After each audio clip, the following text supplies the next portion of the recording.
ఇంట్లో శివలింగాన్ని ఉంచొచ్చా? ఈ రోజుల్లో చాలా మందికి ఒక అనుమానం ఉంది. అది ఏంటంటే ఇంట్లో శివలింగాన్ని ఉంచకూడదు.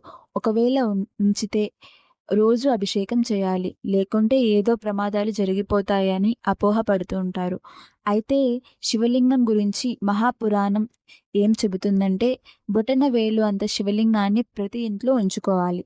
శివాలయం లేని శ్మశానం కూడా ఉండకూడదు. ఎందుకంటే ఉగ్ర, భూత, ప్రేతాలు ఊర్లోకి వచ్చేస్తాయి. అందుకే శివుడు శ్మశానంలో సంచరిస్తుంటాడు. శ్మశానంలో కూడా శివలింగం ఉంటుంది. శ్మశానంలోనే శివలింగం ఉంటే ఇంట్లో ఉండకూడదా? ఎవరు పడితే వారు ఏదో చెబుతూ ఉంటారు. ఎందుకంటే వాళ్ళ అర్థజ్ఞానంలో వాళ్ళు వృద్ధిలోకి రారు. ఒకరికొకరి వృద్ధిలోకి రానివ్వరు. ప్రతి ఇంట్లో బొటనవేలంత శివలింగాన్ని తప్పక ఉంచుకోవాలి.